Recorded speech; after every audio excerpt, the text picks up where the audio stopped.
क्या आप जानते हैं कि दुनिया के सबसे महान ट्रेडरों में से एक जेस्से लिवर्मो ने स्कूल की पढ़ाई भी पूरी नहीं की थी, लेकिन फिर भी उन्होंने वो कर दिखाया जो बड़े बड़े धम्बिये ग्रेजुएट्स नहीं कर पाए। जेस्से का जन्म 1877 में हुआ था और उन्होंने महज 15 साल की उम्र में बुकिंग क्लर्क के तौर पर स्टॉक प्राइस रिकॉर्ड करना शुरू किया था। वहीं से उनकी नजरों ने प्राइस पैटर्न्स को पकड़ना शुरू किया। वो कहते थे, टिकर टेप से ही मैंने सब कुछ सीखा। यानी प्राइस मूवमेंट ही उनकी सबसे बड़ी किताब थी। जब बाकी लोग अफवाहों पर भरोसा कर रहे थे, जैसे केवल प्राइस एक्शन पर ध्यान दे रहे थे, धीरे धीरे उन्होंने पैसे कमाने शुरू किए। सबसे पहले उन्होंने एक बकेट शॉप, छोटे स्तर पर ट्रेडिंग प्लेटफॉर्म में ट्रेड करना शुरू किया। उनकी ट्रेडिंग स्किल इतनी जबरदस्त थी कि बहुत सारी शॉप्स ने उन्हें बैन कर दिया, लेकिन जेस्से रुके नहीं। उन्होंने अपनी पहली बड़ी कमाई तब की जब उन्होंने मार्केट क्रैश को पहले ही भांप लिया। यहाँ से हमें पहली बड़ी सीख मिलती है, मार्केट को समझो, उसके खिलाफ मत जाओ। न्यूज़, टिप्स और गेसेस पर नहीं, प्राइस मूवमेंट पर भरोसा करो। लिवर्मो ने जो पहला प्रिंसिपल अपनाया वो था, markets are never wrong but opinions often are. इसका मतलब ये कि अगर प्राइस नीचे जा रहा है और आप सोच रहे हैं कि ऊपर जाएगा, तो आपकी सोच गलत हो सकती है, लेकिन मार्केट कभी गलत नहीं होता। जेस्से की कहानी एक साधारण आदमी की थी जिसने ऑब्जर्वेशन और डिसिप्लिन से सक्सेस हासिल की। उन्होंने प्राइस मूवमेंट को भगवान की तरह देखा। उन्होंने अपनी इंस्टिंक्ट्स को नहीं, बल्कि ट्रेंड को फॉलो किया। अब सवाल ये उठता है कि जेस्से लिवर्मो मार्केट में कैसे एंट्री लेते थे? क्या वो हर बार रिस्क लेते थे या उनका कोई खास तरीका था? अगले भाग में जानिए जेस्से की एंट्री स्ट्रैटेजी, ट्रेंड एनालिसिस और उनकी खास pyramid trading technique. Part 2, trend के साथ ट्रेडिंग, जेस्से लिवर्मो की एंट्री स्ट्रैटेजी। पिछले भाग में हमने जाना कि जेस्से लिवर्मो ने किस तरह प्राइस मूवमेंट को समझकर मार्केट में एंट्री ली। अब जानते हैं उनकी असली ताकत, ट्रेंड के साथ चलना, यानी ट्रेंड इज योर फ्रेंड। जेस्से का मानना था कि मार्केट को प्रिडिक्ट करने की जरूरत नहीं होती, बस ये देखना होता है कि मार्केट किधर जा रहा है। अगर प्राइस लगातार ऊपर जा रहा है तो समझ लो ट्रेंड बुलिश है, अगर नीचे जा रहा है तो बियरिश। वो कभी गेसवर्क नहीं करते थे।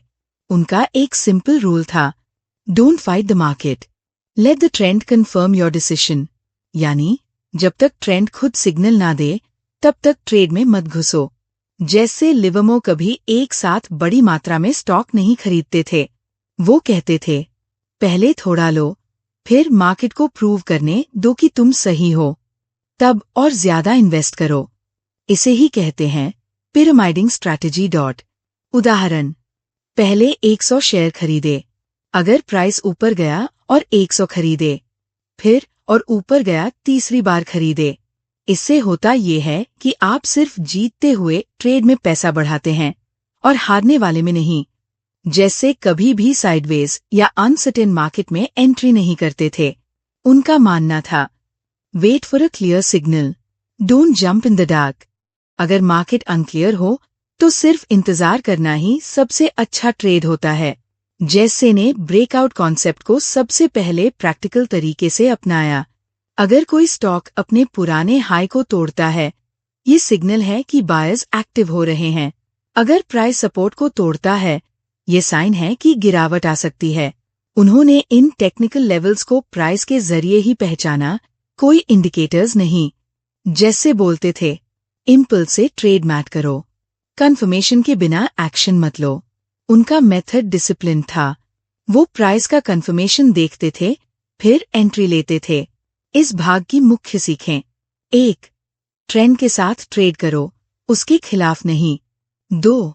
पिरामिडिंग करो, जीतते हुए ट्रेड में ही और पैसा लगाओ। 3. साइडवेज मार्केट से दूर रहो। 4. सपोर्ट और ब्रेकआउट को प्राइस मूवमेंट से पहचानो। 5. पेशेंस और कंफर्मेशन के साथ एंट्री लो। तो अब आप समझ चुके हैं, जेस्से लिवर्मो कभी मार्केट से लड़ते नहीं थे, वो उसका दोस्त बनते थे। लेकिन सवाल ये है कि जब प्राइस उल्टी दिशा में जाने लगे तब क्या किया जाए? क्या स्टॉप लॉस का इस्तेमाल करते थे जैसे? कितना लॉस एक्सेप्टेबल था उनके लिए? अगले भाग में जानेंगे जैसे की रिस्क मैनेजमेंट स्ट्रैटेजी और कैसे उन्होंने करोड़ों के नुकसान से खुद को बचाया। पार्ट 3, रिस्क मैनेजमेंट, नुकसान से कैसे बचे जैसे लिवरमोर। ट्रेडिंग में सबसे बड़ा झूठ ये है कि हर बार मुनाफा होना चाहिए। जैसे लिवरमोर इस भ्रम को तोड़ते हैं। वो कहते थे, losing is part of the game, लेकिन बड़ा नुकसान मत होने दो। ट्रेडिंग में सफलता सिर्फ इस पर निर्भर नहीं करती कि आप कितना कमाते हैं, बल्कि इस पर निर्भर करती है कि आप नुकसान को कितना कंट्रोल कर सकते हैं। जैसे का सबसे पहला नियम था, गलत होने पर ईगो मत पालो, बाहर निकलो। अगर कोई ट्रेड उल्टी दिशा में जाता था तो वो तुरंत एग्जिट कर लेते थे। वो लॉस को छोटा रखते थे ताकि कैपिटल बची रहे अगली अपॉर्चुनिटी के लिए। अगर उन्होंने किसी स्टॉक को 100 रुपए पर खरीदा और वो 95 रुपए पर आ गया तो वो उसे तुरंत बेच देते थे। क्यों? क्योंकि वो जानते थे शायद मेरी सोच गलत है। जैसे लिवरमोर खुद के लिए प्राइस लेवल्स पहले ही डिसाइड कर लेते थे। अगर प्राइस उस लेवल से नीचे जाता तो वो बिना सोचे एग्जिट कर जाते। कोई इमोशंस नहीं, कोई एक्सक्यूजेस नहीं। Hope is not a strategy. वो कभी ये नहीं सोचते थे कि थोड़ा और रुक जाऊं, शायद मार्केट वापस आ जाए। मार्केट में होप सबसे बड़ा नुकसान है। जैसे ने हमेशा इस बात का ख्याल रखा कि किसी भी एक ट्रेड में वो अपना पूरा पैसा न झोंकें। अगर पोर्टफोलियो में 5 लाख रुपए हैं तो एक ट्रेड में सिर्फ 50,000 तक रिस्क करें। रिस्क का basic formula, don't risk more than you can afford to lose. जैसे का मानना था, फियर और ग्रीड दोनों इंसान के सबसे बड़े दुश्मन हैं। डर आपको अच्छे मौके से दूर रखता है, लालच आपको खराब ट्रेड में फंसा देता है। इसलिए उन्होंने एक सिस्टम बनाया, रूल्स सेट किए और उन्हीं के मुताबिक ट्रेड किया। जैसे लिवरमोर कहते हैं, पहला लक्ष्य है मार्केट में जिंदा रहना, दूसरा लक्ष्य है कैपिटल की रक्षा करना, तीसरा लक्ष्य है प्रॉफिट कमाना। यानी अगर आप पहला और दूसरा लक्ष्य पूरा नहीं करते तो तीसरे का कोई मतलब नहीं। 1. गलती को जल्दी स्वीकार करो, कट लॉसेस अर्ली। 2. इमोशन की जगह रूल्स फॉलो करो। 3. स्टॉप लॉस और पोजीशन साइज पहले से तय रखो। 4. Never risk everything in one trade. 5. Capital बचाना ही असली जीत है। अब तक आपने सीखा, जैसे लिवरमोर प्राइस एक्शन पढ़ते थे, ट्रेंड के साथ चलते थे और लॉसेस से खुद को बचाते थे। लेकिन अब बड़ा सवाल ये है, जैसे बड़े प्रॉफिट्स कैसे कमाते थे? क्या वो जल्दी प्रॉफिट ले लेते थे या बड़ा इंतजार करते थे? अगले पार्ट में जानिए जैसे लिवरमोर की प्रॉफिट बुकिंग स्ट्रैटेजी और बिग मूव थ्योरी, पार्ट 4, जिसमें हम सीखेंगे प्रॉफिट बुकिंग स्ट्रैटेजी, पेशेंस की पावर, बिग मूव थ्योरी का राज। ट्रेडिंग में सबसे आम गलती क्या है? छोटा प्रॉफिट आते ही उसे ले लेना और फिर पछताना कि काश थोड़ा और होल्ड किया होता। लेकिन जैसे लिवरमोर इसे बिल्कुल उल्टा मानते थे। वो कहते थे, big money is not in the buying और selling, it's in the waiting. यानी असली पैसा ट्रेड लेने में नहीं, उसे सही समय तक पकड़े रहने में है। प्रॉफिट जल्दी बुक करना एक मानसिक जाल है। जैसे ने खुद एडमिट किया कि उनके कई छोटे प्रॉफिट्स बड़े प्रॉफिट्स बन सकते थे अगर वो सिर्फ थोड़ा और रुक जाते। वो बोलते हैं, a man must learn to sit tight when he is right. Profit आते ही बेचने की बेचैनी ना रखें। प्राइस जब तक ट्रेंड फॉलो कर रहा है तब तक उसे जाने दें। जैसे लिवरमोर ने प्रॉफिट को लॉक करने के लिए ट्रेलिंग स्टॉप लॉस का इस्तेमाल किया, उस जमाने में जब ये टर्म फेमस भी नहीं था। आपने स्टॉक 100 रुपए पर खरीदा, प्राइस 120 रुपए हो गया। अब आप स्टॉप लॉस को 105 रुपए पर ले आते हैं। फिर 130 रुपए हुआ, स्टॉप लॉस 115 रुपए। इससे क्या होता है? आप प्रॉफिट को प्रोटेक्ट करते हैं, लेकिन प्राइस को फुल मूव करने का मौका भी देते हैं। जैसे कि बिग मूव थ्योरी, जैसे का मानना था कि हर साल मार्केट में 2-3 मेजर मूव्स आते हैं। वो इन बड़े मूवमेंट्स का इंतजार करते थे, छोटी ट्रेड्स छोड़ देते थे। वो बोलते थे, don't try to catch every wave, wait for the tsunami. इसका मतलब ये नहीं कि आप हर रोज ट्रेड करो, बल्कि धैर्य रखो और जब ट्रेंड क्लियर हो तब बड़ी ट्रेड लो और उसे पूरा चलने दो। जैसे ने प्रॉफिट लेने का डिसीजन 3 बातों पर लिया। 1. ट्रेंड ब्रेक हो गया हो। 2. प्राइस ने एग्जॉशन दिखाया हो। 3. वॉल्यूम पैटर्न वीक हो जाए। अगर इन तीनों में से कोई भी नहीं हुआ, वो ट्रेड में बने रहते थे। जैसे ने एक बहुत ही गहरी बात कही। It was never my thinking that made the big money for me. It always was my sitting. यानी सोचने से नहीं, धैर्य और योजना से पैसा बनता है। इस भाग की मुख्य सीखें। 1. छोटे प्रॉफिट में एग्जिट मत करो, ट्रेंड को पूरा चलने दो। 2.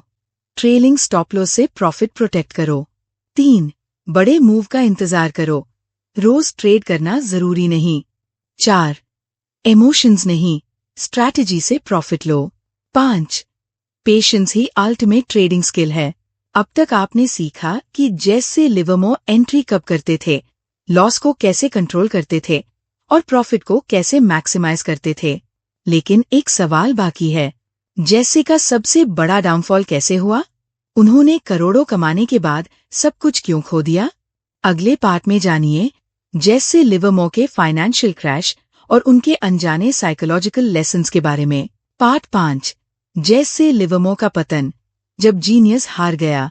जैसे लिवरमो, एक ऐसा नाम जिसने स्टॉक मार्केट की दुनिया को हिला दिया था।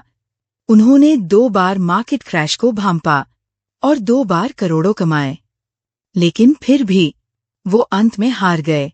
क्यों? क्या वो स्ट्रैटेजी भूल गए थे या उनके अंदर कुछ टूट गया था? आइए आज जानते हैं जैसे लिवरमो के डाउनफॉल की सच्चाई और उससे मिलने वाली सबसे बड़ी सीखें। 1929 का ग्रेट क्रैश आया, मार्केट धड़ाम से गिरा, लेकिन जैसे ने पहले ही ट्रेंड पकड़ लिया था। उन्होंने शॉर्ट सेल करके 100 मिलियन से ज्यादा कमा लिए, जो आज के हिसाब से 1,000 करोड़ से भी ज्यादा होते। वो अचानक से दुनिया के सबसे अमीर और सबसे ताकतवर ट्रेडर बन गए। लेकिन फिर क्या हुआ? उनकी ये जीत उनका सबसे बड़ा दुश्मन बन गई। अहंकार, ओवर कॉन्फिडेंस और इमोशनल इंस्टेबिलिटी। उन्होंने रूल्स तोड़ने शुरू कर दिए, रिस्क ज्यादा लेने लगे, मार्केट को खुद से कम आंकने लगे, और यहीं से शुरू हुआ उनका डाउनफॉल। जैसे लिवरमो केवल मार्केट से नहीं हारे, वो खुद से हार गए। उनकी बायोग्राफी और राइटिंग से ये पता चलता है कि वो अकेलेपन से जूझ रहे थे, बार बार खुद को साबित करने की होड़ में लगे थे। उन्हें खुद की इनर पीस कभी नहीं मिली। उन्होंने लिखा था, after making a profit I always feared I would lose it all again. अपने आखिरी वर्षों में उन्होंने दोबारा बैंक्रप्सी फाइल की, परिवार से दूरी बन गई थी। उन्होंने फिर से लॉसेस झेले और 1940 में उन्होंने खुदकुशी कर ली। हम क्या सीख सकते हैं जैसे कि हार से? 1. ट्रेडिंग केवल नंबर्स का खेल नहीं है, ये मन और आत्मा की लड़ाई भी है। 2. रूल्स हमेशा काम करते हैं, लेकिन इंसान हमेशा रूल्स पर नहीं चलता। 3. सक्सेस के बाद सबसे जरूरी है ग्राउंडेड रहना। 4. मेंटल हेल्थ, इमोशनल बैलेंस और आत्मज्ञान ट्रेडर बनने के लिए उतने ही जरूरी है जितना टेक्निकल एनालिसिस। जैसे लिवरमो का सबसे बड़ा सबक, मार्केट से पैसा तो बन जाएगा, लेकिन अगर आप खुद को खो बैठे तो सब कुछ बेकार है। स्ट्रैटेजी, पेशेंस, ट्रेंड फॉलोइंग सब जरूरी है, लेकिन उससे भी ज्यादा जरूरी है सेल्फ अवेयरनेस, इमोशनल कंट्रोल और सिंप्लिसिटी। जैसे लिवरमो ने ट्रेडिंग की दुनिया को नई दिशा दी और साथ ही हमें ये भी सिखाया कि सफलता के साथ विनम्रता कितनी जरूरी है। अगर आप भी स्टॉक मार्केट के रास्ते पर चलना चाहते हैं तो केवल स्ट्रैटेजी ही नहीं, मन और सोच को भी तैयार करें। आपको ये कहानी कैसी लगी? कमेंट में लिखिए। Trading is in a game. Channel को सब्सक्राइब करिए ऐसे ही और जीवन बदल देने वाले ज्ञान के लिए। जय हिंद, जय मार्केट। पार्ट 6, जैसे लिवरमो के टॉप 10 ट्रेडिंग रूल्स, जिन्हें उन्होंने अपनी किताब how to trade in stocks और जीवन के अनुभवों से निकाला था। ये नियम न केवल ट्रेडिंग के लिए हैं, बल्कि जीवन में निर्णय लेने की कला भी सिखाते हैं। जेसे लिवरमो के 10 अमर ट्रेडिंग नियम। अगर जेसे लिवरमो को एक शब्द में समझना हो तो वो होंगे डिसिप्लिन। चलिए जानते हैं उनके 10 अमर ट्रेडिंग रूल्स, जो आज भी लाखों ट्रेडर्स के लिए सक्सेस का आधार है। रूल 1, मार्केट हमेशा सही होता है। मार्केट गलत नहीं होता, आपकी राय गलत हो सकती है। प्राइस एक्शन ही अल्टीमेट ट्रूथ है। रूल 2, ट्रेंड के खिलाफ मत जाओ। मार्केट ऊपर जा रहा है, बाय। मार्केट नीचे जा रहा है, short cell. Trend is your only friend. Rule 3, नुकसान जल्दी काटो। Cut your losses quickly without emotion. उम्मीद एक ट्रेडिंग किलर है। रूल 4, मुनाफे को चलने दो। जल्दी प्रॉफिट लेकर मत भागो। बिग मनी पेशेंस में है, पैनिक में नहीं। रूल 5, ट्रेडिंग में ईगो की कोई जगह नहीं है। मार्केट तुम्हें हर दिन जमीन पर ला सकता है। खुद को ज्यादा स्मार्ट समझना खतरा है। रूल 6, साइडवेज मार्केट से दूर रहो। अगर ट्रेंड नहीं है तो ट्रेड मत करो। No opportunity is better than wrong trade. Rule 7, बिना प्लान के ट्रेड मत करो। एंट्री, एग्जिट, स्टॉप लॉस सब पहले डिसाइड हो। ट्रेड प्लान से करो, जज्बात से नहीं। रूल 8, कभी रिवेंज ट्रेडिंग मत करो। लॉस हुआ, शांति रखो। बैड मूड में लिया गया ट्रेड जिंदगी भर का पछतावा बन सकता है। रूल 9, अपने कैपिटल की रक्षा करो। पैसा बचाना मार्केट में सर्वाइव करना। No capital no second chance. Rule 10, खुद को जानो, मार्केट को नहीं। इमोशंस, फियर, ग्रीड, पहले इन्हें ट्रेड करो। इनर पीस सबसे बड़ी स्ट्रैटेजी है। इन 10 नियमों को अपनाइए। हर एक ट्रेड को एक स्ट्रैटेजी और हर एक स्ट्रैटेजी को एक माइंडसेट के साथ लीजिए। क्या आप भी जेसे लिवरमो के इन रूल्स को फॉलो करते हैं? कमेंट में जरूर लिखिए। Rule 1 is reel. ऐसे ही और इंस्पायरिंग ट्रेडिंग लेसन्स के लिए चैनल को जरूर सब्सक्राइब करें।